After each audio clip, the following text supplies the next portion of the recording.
Hey, Bill Shaka here, and welcome to another edition of the 5-Minute Motivator.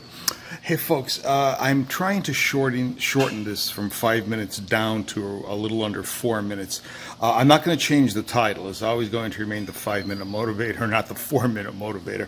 But the analytics are suggesting that individuals want shorter videos. This is kind of a challenge because the information that I'm giving you, I've already compressed and condensed and consolidated many times to get it into a 5-minute format. But so a 4-minute format's even more difficult, but that seems like that's what you want. So I'm going to do my best. Okay, I want to talk today by asking a question. What is good leadership? Now, it's kind of a rhetorical question, folks, because I have been reading on leadership for 35 years. And I've read the books by the pundits, and I've read some rather complex academic treatises on it. And ultimately, I think the moral to the story is the same. What it comes down to is that, leadership and the qualities thereof are a personal choice. So, ultimately, it means that if there's 7 billion people on the earth, there's 7 billion different possible definitions for leadership. We're always looking for the holy grail, though.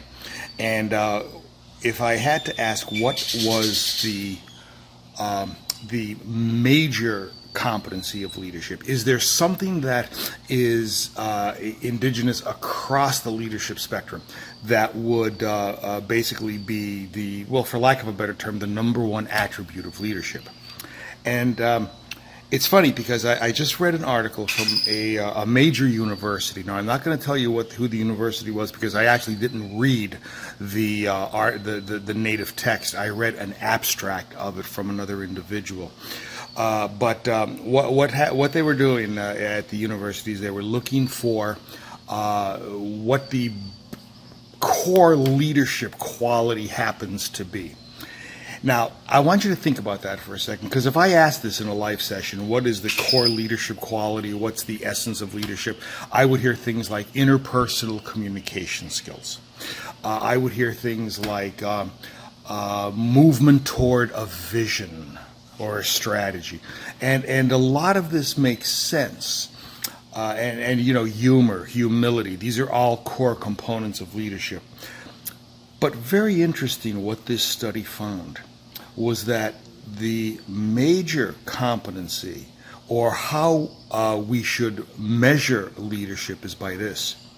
An excellent, effective leader can be shown by the number of excellent and effective leaders they create underneath them.